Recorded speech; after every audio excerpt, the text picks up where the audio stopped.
नमस्कार दोस्तों, स्वागत है आप सभी का इस क्लास में। और इस क्लास में आज हम देखने वाले हैं जो मैथ्स के टीचिंग मेथड के जो क्वेश्चन है, उन क्वेश्चनों को बहुत ही इंपॉर्टेंट और सिलेक्टेड क्वेश्चन है साथियों। तो इस क्लास को आप लास्ट तक देखिएगा। अगर आपने टेलीग्राम में पूरे के पूरे क्वेश्चनों को अगर सोल्व किया है तो आपको यहाँ पर चेक करना है कि आपके कितने क्वेश्चन वहाँ पर सही हुए हैं। ठीक है साथियों, अगर मान के चलेगा 15 क्वेश्चन अगर आपके सही होते हैं तो मान के चलेगा आपकी तैयारी जो है वो बड़ी अच्छी है।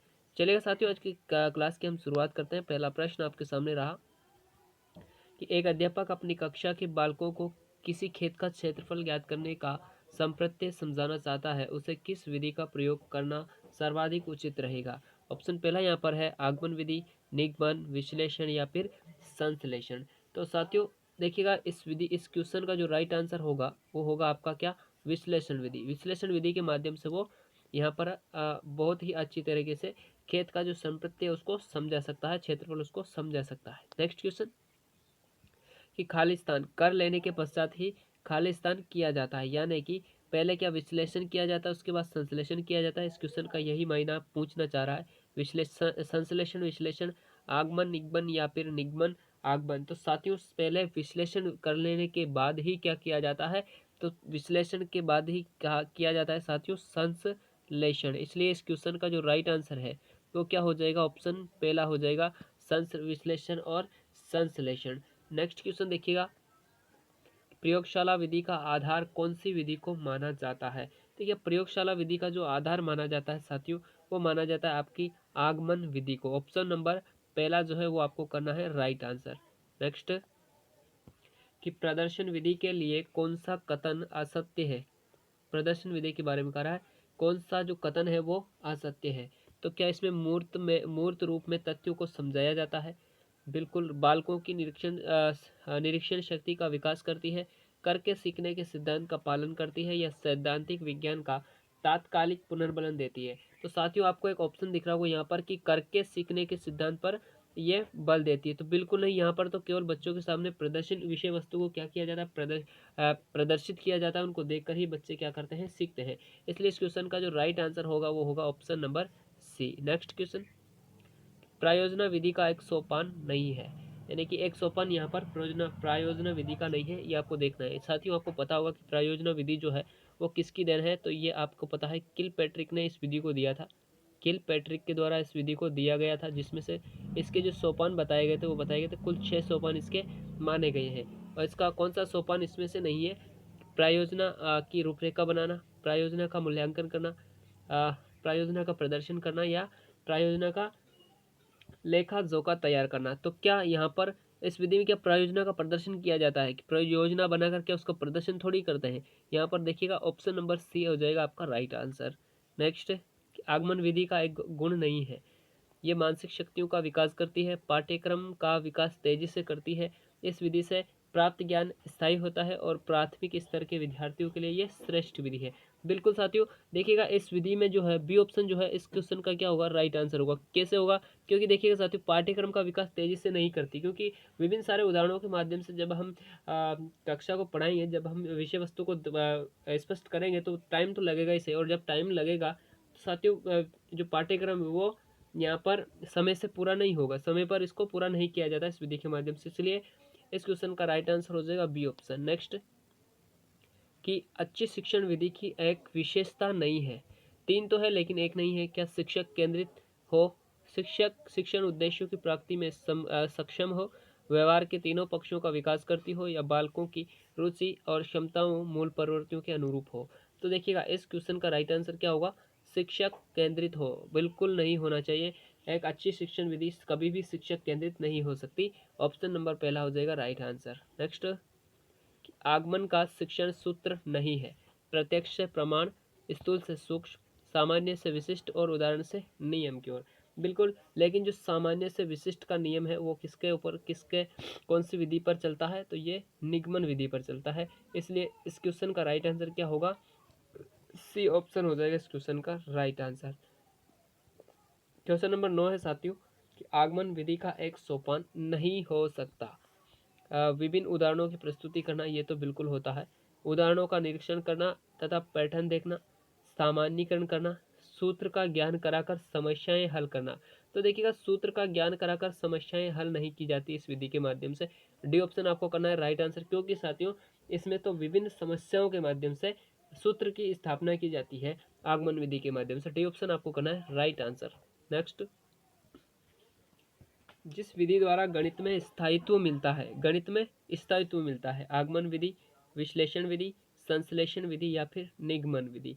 तो इस क्वेश्चन का राइट आंसर होगा साथियों ऑप्शन नंबर पहला। आगमन विधि के माध्यम से क्या होता है, गणित में स्थायित्व मिलता है। कैसे मिलता है, क्योंकि विभिन्न उदाहरण जब हम करेंगे तो उन उदाहरणों को जब हम करेंगे तो अपना जो कॉन्सेप्ट है वो एकदम क्लियर हो जाएगा और हमारे लिए गणित एकदम ईजी हो जाएगी। इसलिए ऑप्शन पहला आपको करना है राइट आंसर। नेक्स्ट, उदाहरण, निरीक्षण, नियमीकरण तथा परीक्षण किस विधि के पद है। तो आपको एक ही शब्द यहाँ पर दिख रहा होगा उदाहरण।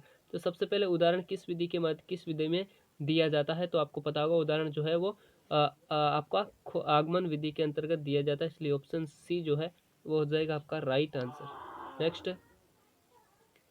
क्वेश्चन 12 है साथियों कि एक शिक्षक कक्षा 5 में विद्यार्थियों को गणित की किसी नवीन अवधारणा का प्रथम बार परिचय कराने जा रहा है, उसे निम्न में से किस विधि का प्रयोग करना सर्वाधिक उचित रहेगा। किसकी नवीन अवधारणा का, तो क्या निगमन विधि, खोज विधि, आगमन विधि या फिर प्रयोगशाला विधि। तो इस क्वेश्चन का राइट आंसर होगा साथियों आगमन विधि के माध्यम से। जब वो विभिन्न उदाहरणों के माध्यम से जब समझाने की कोशिश करेगा तो अवश्य ही बच्चे जो है वो समझ जाएंगे। नेक्स्ट क्वेश्चन, क्वेश्चन नंबर 13 है साथियों कि निगमन विधि का एक दोष नहीं है, ये रटने पर बल देती है, यंत्रवत कार्य करने की विधि है, मनोवैज्ञानिक विधि नहीं है, पाठ्यक्रम समय पर पूर्ण करने में सक्षम नहीं है। बिल्कुल क्वेश्चन जो है 13 का डी ऑप्शन राइट हो जाएगा, क्योंकि आपने अभी हमने क्वेश्चन देखा था कि आगमन विधि के माध्यम से जो है क्या नहीं होता साथियों, समय पर पाठ्यक्रम पूरा नहीं होता, जबकि निगमन विधि में ऐसा नहीं है। निगमन विधि में पाठ्यक्रम समय पर पूर्ण हो जाता है, इसलिए डी ऑप्शन आपको करना है राइट आंसर। नेक्स्ट क्वेश्चन देखते चलिएगा।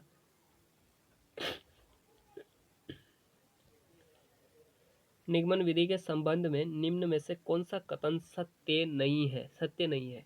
यह अनुकरण का मार्ग होती है, यह छोटी कक्षाओं के लिए उपयोगी विधि नहीं है, यह रटने की प्रवृत्ति पर बल देती है, या फिर यह तर्क तथा चिंतन शक्ति का विकास करती है। तो देखिएगा साथियों इस विधि इसका क्वेश्चन जो है सभी ऑप्शन बिल्कुल आपको लग रहे होंगे कि सभी जो ऑप्शन है वो सही है, लेकिन आपको सबसे कम इसमें महत्वपूर्ण जो है वो है साथियों कि ये तर्क तथा चिंतन शक्ति का विकास नहीं करती, क्योंकि इसमें सिर्फ अनुकरण के माध्यम से समस्या का समाधान यहाँ पर हम करते हैं। जैसा सूत्र कहेगा उसी के अनुसार हम यहाँ पर चलते हैं, किसी दूसरी विधियों को हम इसके माध्यम से नहीं देते हैं। जैसा फॉर्मूला होता है उसी फॉर्मूले के अनुसार हमें समस्या का क्या करना होता है, समाधान करना होता है। नेक्स्ट देखिएगा,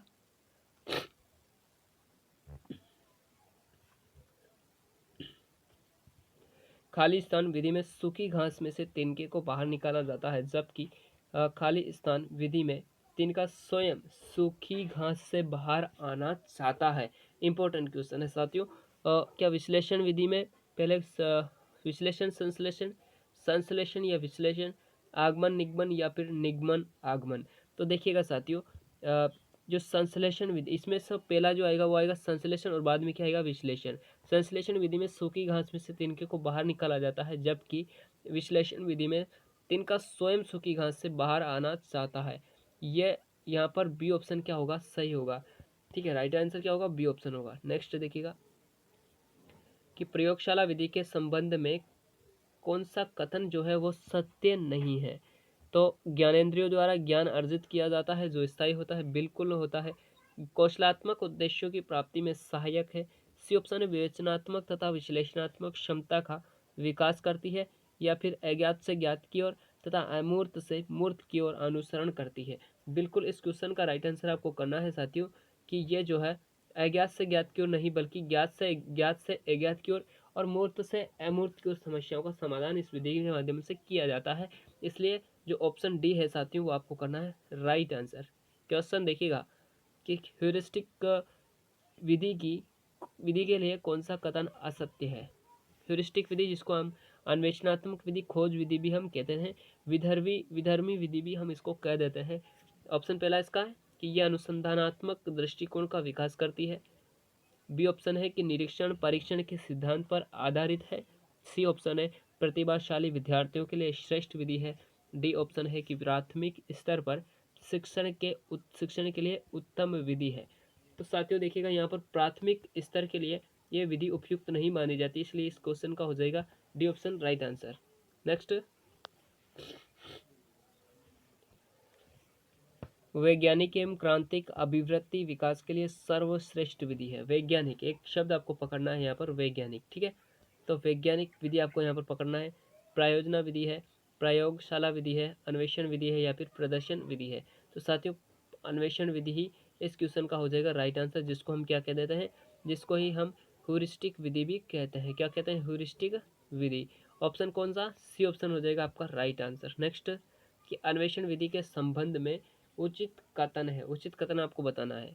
तो क्या वैज्ञानिक खोज करे तथा बालक सीखे, अध्यापक खोज करे तथा बालक सीखे, अध्यापक तथा बालक दोनों मिलकर खोजे, या फिर अध्यापक केवल मार्गदर्शन दे और बालक खोजे। तो इस क्वेश्चन का राइट आंसर क्या होगा कि अध्यापक केवल मार्गदर्शन दे और बालक उसको खोजे, इसलिए इस क्वेश्चन का हो जाएगा D option right answer. Next, कि प्रायोजना विधि के संबंध में कौन सा कथन जो है वो सत्य नहीं है। आपको असत्य कथन देखना है। तो सहकारिता आधारित विधि है, बिल्कुल। कौशलात्मक उद्देश्यों की प्राप्ति में सहायक है, बिल्कुल। सामाजिक गुणों का विकास करती है, ये भी सही है। समवाय के सिद्धांत का उल्लंघन करती है, बिल्कुल नहीं। ये समवाय के सिद्धांत का कभी भी उल्लंघन नहीं करती है साथियों, क्योंकि कोरिलेटेड करके इसमें समस्या का समाधान किया जाता है, इसलिए डी ऑप्शन आपको करना है इस क्वेश्चन का राइट आंसर। तो साथियों ये थे इस 20 क्वेश्चन, और 20 क्वेश्चनों में से आपके कितने क्वेश्चन सही हुए हैं मुझे कमेंट बॉक्स में ज़रूर बता के जाना। मिलते हैं साथियों किसी नेक्स्ट इंपॉर्टेंट सीरीज के साथ। आज के लिए इतना ही। धन्यवाद। राम राम, जय हिंद।